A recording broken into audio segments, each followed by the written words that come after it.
आदर्श सून. मुलगी एकदा का लग्न करून आपल्या सासरी गेली की तेच तिचं खरं घर असतं. हिंदू धर्मात लग्नाला विशेष महत्त्व आहे. त्यानुसार घरातल्या सुनेला देवी लक्ष्मीचे स्वरूप मानले जाते. या सुनेमध्ये असे काही गुण असतात जे अवघ्या काही दिवसातच सगळ्यांना आपलंसं करून घेते आणि विविध जबाबदाऱ्या देखील सांभाळते.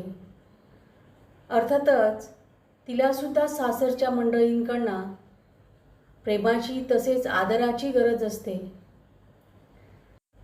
जर सासरी माहेराप्रमाणेच प्रेम मिळाले तर नक्कीच कोणतीही सून आपल्या सासरलाही माहेराप्रमाणे प्रेम करेल, सगळ्यांचा आदर करेल.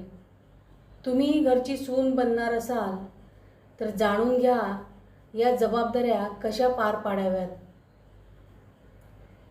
सासरी प्रत्येक मुलीला अनेक जबाबदाऱ्या पार पाडाव्या लागतात आणि त्यात मोठी सून होण्याचा मान मिळाला तर विशेष जबाबदाऱ्या पार पाडाव्या लागतात. कधी मोठी मुलगी म्हणून तर कधी मोठी बहीण म्हणून. जबाबदारीसोबत ती भावनांनी भरलेली नातीही सांभाळते. घरची सून होण्याचा अर्थ असा होतो की सासरच्या अनेक परंपरा सांभाळण्याची आणि पुढे नेण्याची जबाबदारी तिला घ्यावी लागेल.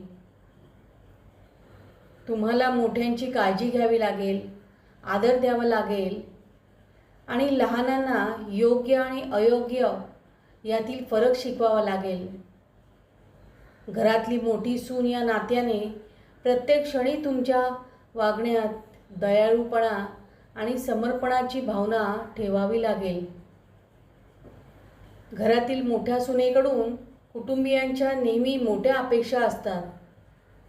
पती आणि कुटुंबात सुसंवाद राखण्यासाठी अनेक वेळा तुम्हाला तुमच्या भावना बाजूला ठेवाव्या लागतात. अशा परिस्थितीत कुटुंबियांशी मनमोकळेपणाने संवाद साधला पाहिजे. त्यांच्या समस्या ऐका आणि तुमच्या समस्याही सांगा. कुटुंबातील सर्व सदस्यांशी संपर्क साधण्याचा प्रयत्न करा आणि त्यांच्या आवडीनिवडी जाणून घ्या. कठीण काळात सर्वांना साथ द्या आणि एकत्र यश साजरे करा.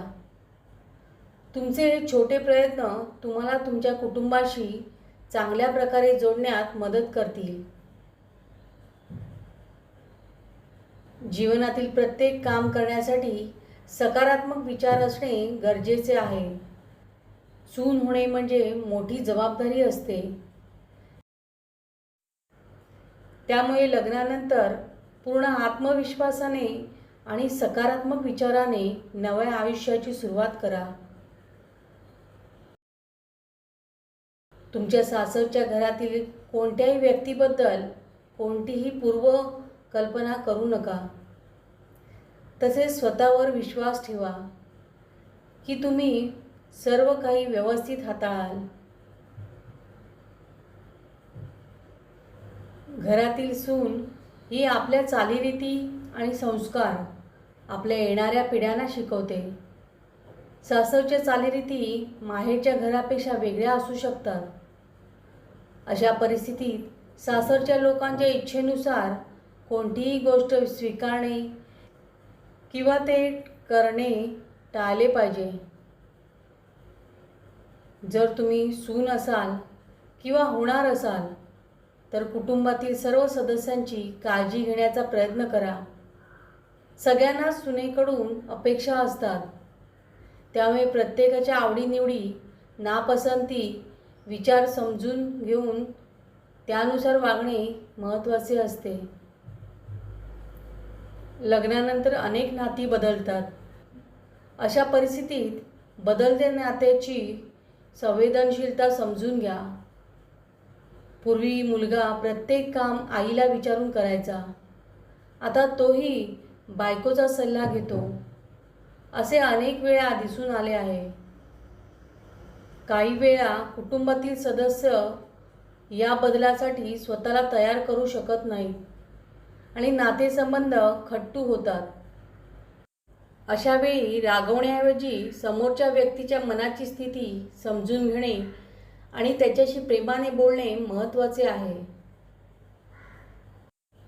तुमच्या सासरी कोणी वाईट वागले तरी त्यांना लगेच प्रतिक्रिया करू नका. बऱ्याच वेळा असे होते की एका गोष्टीच्या अनेक अर्थांमुळे नातेसंबंध बिघडू शकतात.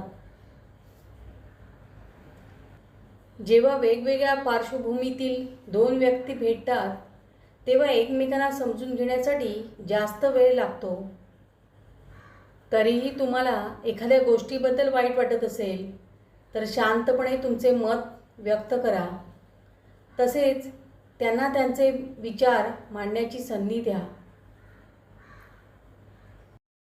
नवीन सून सासरच्या घरी आल्यानंतर सर्व काही तिच्या पद्धतीने हाताळण्याचा प्रयत्न करते, परंतु आपण असे अजिबात करू नका. काही नवीन किंवा मोठे करण्याआधी सासू-सासऱ्यांना किंवा वडीलधाऱ्यांना विचारा. त्यांचा सल्ला नक्की घ्या. घरची सून असल्याने वडिलांचे मार्गदर्शन घेणे किंवा त्यांचा सल्ला घेणे तुमच्यासाठी फायदेशीर ठरेल. तसेच त्यांच्याकडून सल्ला घेऊन तुम्ही त्यांच्या हृदयात तुमची जागा कायम करू शकता.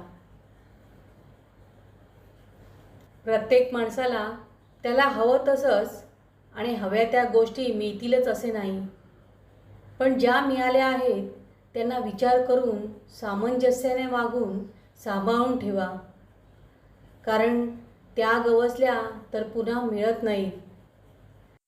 म्हणूनच कमीपणा, लहानपणा घ्यावा लागलं तरी चालेल, पण जपा आपल्या नात्यांना. वरील काही साध्या टिप्स आवडल्यास लाईक जरूर करा, तसेच शेअर करा आणि सबस्क्राईब जरूर करा. धन्यवाद. श्री स्वामी समर्थ.